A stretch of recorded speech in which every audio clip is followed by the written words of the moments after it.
जब भी तुम कोई चैट ऐप डालते हो तो उसमें आता है कि these messages are end to end encrypted. तो इस एंड टू एंड एनक्रिप्शन का मतलब क्या होता है और ये काम कैसे करता है? तो एंड टू एंड एनक्रिप्शन के अंदर हर एक डिवाइस की अपनी एक प्राइवेट की होती है और पब्लिक की होती है। जब तुम किसी के साथ चैट शुरू करते हो तो तुम्हारी प्राइवेट की और उस बंदे की पब्लिक की का कॉम्बिनेशन यूज़ करके एक बनती है शेयर्ड सेशन की। ये सेशन की तुम सर्वर को नहीं भेजते, तुम अपने पा सकते हो। सिमिलरली जिस जिस बंदे से तुम बात कर रहे हो वो भी ऐसे ही कॉम्बिनेशन से एक सेशन की बनाता है। अब जो भी तुम मैसेज भेजोगे वो तुम इनक्रिप्ट करके भेजोगे यूजिंग योर ओन प्राइवेट की, वो बंदा भेजेगा by using his private key, and finally you will be able to decrypt it using the session key जो तुमने बनाई है। Similarly they will also be able to decrypt using the session key.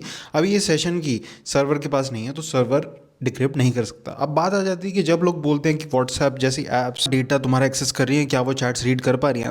अब ये तो मुझे नहीं पता, बट अगर किसी को बैकडोर बनाना हो तो बनाने के बहुत सिंपल तरीके हैं। सिंपल तरीका वन, कि जो प्राइवेट की तुम्हारी है वो सर्वर के पास भी भेज दो। सर्वर ने हर यूज़र की प्राइवेट की भी स्टोर करके रखी हुई है और तुम्हें पता ही नहीं चलेगा कि तुम्हारी ऐप ने कब वो प्राइवेट की भेज दी।